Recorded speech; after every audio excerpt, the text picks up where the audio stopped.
Welcome to Quick Enroll. This is not a software how-to presentation. You will find those later in the workshop.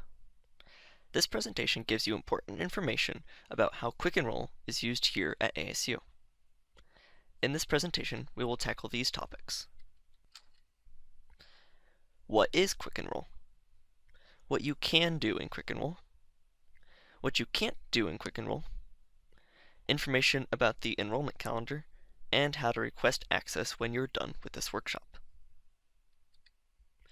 So what is Quick Enroll? Quick Enroll is a way for you, as an advisor, to edit a student's schedule right in front of them. Prior to Quick Enroll, you would have to trust that a student would drop a certain course and enroll in one that was required for them. Now you can perform this action for them. By logging into PeopleSoft and searching for the student's record, you can make changes to their class schedule to better benefit their time here at ASU. So what can you do with Quick Enroll? There are several actions you can do with Quick Enroll. You can enroll students into any course offered by your college. If a class outside of your college does not require an override, you will be able to enroll a student in that class. You can add, drop, or swap classes in a student's schedule. You are allowed to select the grading procedure for the class when enrolling a student. You have the choice of standard grading or an audit class. In variable unit classes, you are given the option to select the number of units the student should receive for that class. And finally, if the class you are enrolling the student in is an independent study class, you will be allowed to select the instructor that the student will be assigned to. So what can you not do with Quick Enroll? You are restricted to the same time of enrollment as the student. This means you have to follow the same periods of enrollment as the student does.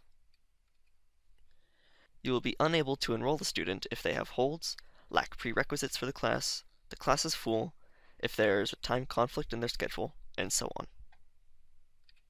While this is not something you cannot do, you should be wary of how many hours the student wants and needs to take. If they drop below the number of hours required for full-time status, they might lose potential scholarships. If you attempt to enroll them in too many hours than they can handle, they might end up failing classes.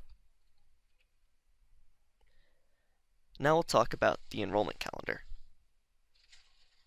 Here we will have a graphical representation of when you will be able to use Quick Enroll. Prior to being able to register for classes, all students are term activated at the same time. ASU runs this process nightly to term activate students who were missed in the first activation or were admitted after the first activation. Students must be term activated prior to being able to enroll in classes.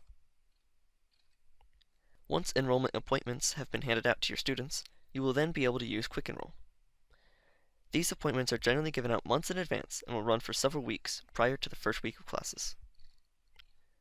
Open enrollment runs until the Sunday after the first week of classes. You will be able to drop and add classes for students without penalty until the end of the first week of classes. After the first week of classes, students will only be able to drop classes with a penalty. This is known as a class withdrawal and assigns the grade of W to the student. Quick Enroll is not offered after the first week of classes, so students will have to submit approval paperwork to their department to enroll in a new course. How do you request access to Quick Enroll? The permission node needed to access Quick Enroll is SR Advisor Quick Enroll. To request this, go to the link on your screen and search Request Access to PeopleSoft. This presentation has covered the following topics. What is Quick Enroll? What you can do in Quick Enroll? What you can't do in Quick Enroll? Information about the enrollment calendar, and how to request access for Quick Enroll. Continue on in the workshop to gain access to the permission to use Quick Enroll within PeopleSoft.